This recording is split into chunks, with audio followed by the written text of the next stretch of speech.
तो hello traders, कैसे हैं आप सभी। आई होप गाइस कि आप सभी बहुत अच्छे होंगे। सो गाइस ये अपना सेकंड वीडियो है साइकोलॉजी के ऊपर, क्योंकि मुझे पता है कि एज ए ट्रेडर आप जो है बहुत सारा नॉलेज तो है यूट्यूब से वैसे ही ले लेते हो कि कैसे सीखना है, क्या करना है, कौन सी स्ट्रेटजी है, बहुत सारी बतेरी जो नॉलेज जो है यूट्यूब मिल जाएगा। लेकिन जो सबसे इंपॉर्टेंट पार्ट है एक ट्रेडर का, एक ट्रेडर ना बनने के पीछे, वो है कि कुछ ऐसी चीजें जो उसको सबसे पहले बतानी चाहिए जो कि कोई ट्रेडर नहीं बताता, जैसे कि रिस्क मैनेजमेंट, साइकोलॉजी और ओवर ट्रेडिंग के कैसे बचें। बहुत सारी ऐसी चीजें होती हैं जो एक ट्रेडर को सबसे पहले अपने आप पर मास्टरी करने के लिए जरूरी होती है, लेकिन कोई भी इसके बारे में बात नहीं कर रहा होता है, राइट। अगर आप फेलियर है तो फेलियर क्यों है, अगर आपने प्रॉफिटेबल बने हैं तो वो प्रॉफिटेबल किन चीजों की वजह से बने हैं, क्या उन्होंने ऐसा एक्स्ट्रा किया जिसकी वजह से आज उनको वो फेलियर फेस नहीं करना पड़ता जो एक बिगिनर ट्रेडर करता है, या एक इंटरमीडिएट, या मैं कहूंगा कि एक एक्सपर्ट ट्रेडर जिसको 3-4 साल से ट्रेड कर रहा है, वो भी स्टिल अपने आप को प्रॉफिटेबल नहीं बना पाया। तो कुछ ऐसी मिस्टेक्स वो कर रहा है जिसकी वजह से वो अभी तक फेलियर ही है। मैं यूं कहूं कि अपने आप को वो मास्टर नहीं कर पाया है। सो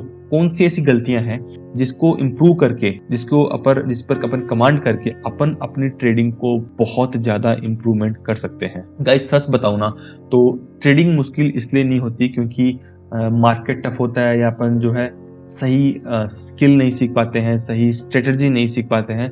बल्कि ट्रेडिंग मुश्किल इसलिए होती है क्योंकि हम ट्रेडर्स गलतियों को दोहराते हैं। एक ही गलती कर दी उसको बार बार में रिपीट करते जाते हैं, और यही प्रॉब्लम है कि हमें लगता है कि जो गलती है वो स्ट्रेटजी की है, जबकि गलती हम वो खुद कर रहे होते हैं। आपने कभी ये फील किया है कि सेटअप परफेक्ट होता है, ठीक है, एंट्री भी अपनी बिल्कुल क्लीन होती है, और अपन ने एसएल भी लगाया होता है, जो कि बहुत बड़ी बात है, बहुत कम ट्रेडर लगाते हैं। अपने एसएल भी लगाया होता है और आप स्क्रीन को देख रहे होते हो और फिर भी जो है आपका लॉस हो जाता है। अगर हाँ तो ये वीडियो एंड तक पूरा देखना, स्किप बिल्कुल भी मत करना। देखिए guys, mistake number 1, over trading. अगर आप ट्रेडिंग जानते हैं, अगर आप एक स्ट्रेटजी जानते हैं, आपका सेटअप है, उस पर ट्रेड करते हैं, लेकिन फिर भी अगर आप जो है प्रॉफिटेबल नहीं है ना, तो उसके पीछे सबसे बड़ा जो एक इंपॉर्टेंट एक रीजन है वो है ओवर ट्रेडिंग का। सबसे पहले और सबसे डेंजरस वाली जो चीज है वो क्या है, ओवर ट्रेडिंग। देखिए मार्केट जो आपको डेली अपॉर्चुनिटी देता है, राइट, मार्केट में आपको डेली अपॉर्चुनिटी मिलेगी, लेकिन हम सोचते हैं कि अपन हर एक कैंडल में ट्रेड करें। ट्रेडिंग में दिक्कत नहीं है, trading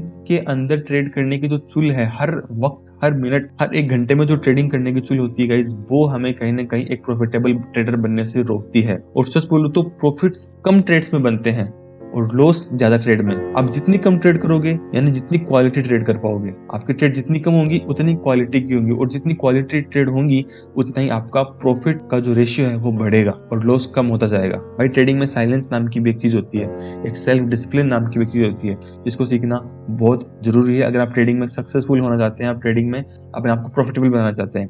mistake number 2, proving your self right. दूसरी गलती है जो ऑलमोस्ट हर एक ट्रेडर करता है कि मार्केट के अगेंस्ट में ईगो शो करना, राइट, अपना ईगो दिखाना कि मार्केट के अंदर की अगर सपोज किसी ट्रेड में उसको लॉस हुआ तो ईगो के अगेंस्ट आके मार्केट में वो दोबारा ट्रेड करता है, और उस ट्रेड में आके वो अगेन लॉस कर लेता है, फिर उसके बाद वो दोबारा ट्रेड करता है और अगेन लॉस करता है। इस तरीके से जो है वो अपने ईगो के साथ खेल रहा होता है मार्केट में। मार्केट तो अपनी चाल से चल रहा है, लेकिन वो अपने इमोशंस के साथ आके ईगो के साथ वो मार्केट में काम कर रहा होता है। अब होता क्या है, उसका एसएल हिट होता है। अब एसएल हिट होने के बाद भी हम बोलते हैं क्या कि ये जो गलती है वो मार्केट की है। नहीं भाई, मार्केट कभी गलत नहीं होता।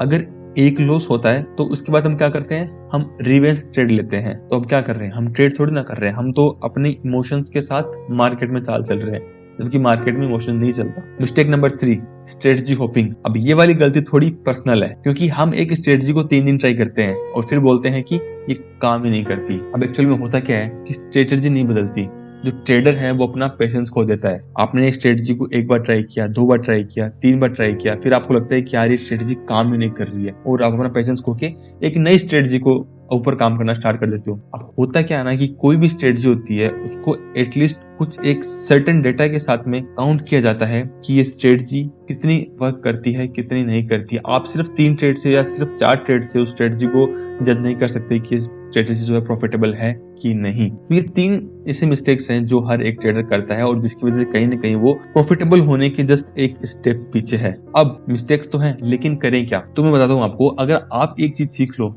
तो आपकी जो ट्रेडिंग है वो कंप्लीटली चेंज हो सकती है। एक आप सेटअप चूज करो, राइट, एक रिस्क फिक्स करो अपना, और एक ही चीज कम से कम 20 से 30 ट्रेड्स तक रिपीट करो। अगर आपकी वो स्ट्रेटजी है तो आप कम से कम उसको 1 महीने तक रिपीट करो। 1 महीने तक उसका बैकएंड में उसकी टेस्टिंग करो कि ये स्ट्रेटजी कितना काम करती है, कितना नहीं। दोस्तों, अगर ये वीडियो देख के आपको लगा कि हाँ यार, ये तो बिल्कुल मेरी स्टोरी है, तो कमेंट में रिलेट ज़रूर लिखना। और इस चैनल पे आपको कोई भी फ्लैशी प्रोमिसेस या कुछ भी ऐसा फाल्स प्रोमिसेस नहीं मिलेगा, पर जो मिलेगा वो है आपको रियल ट्रेडिंग और एक क्लैरिटी। नेक्स्ट वीडियो में बताऊंगा कि किस तरीके से आप अपनी इस जर्नी को और ज़्यादा इनहांस कर सकते हैं। और अगला टॉपिक एक बहुत ही इंपॉर्टेंट पॉइंट पे होने वाला है, तो सब्सक्राइब कर लो अगर आप इस चैनल पे नए हो और इस वीडियो को आपने पहली बार देखा है तो। और शेयर करना ना भूलना अपने दोस्तों के साथ। मिलते हैं एक नई वीडियो में, तब तक के लिए कीप लर्निंग।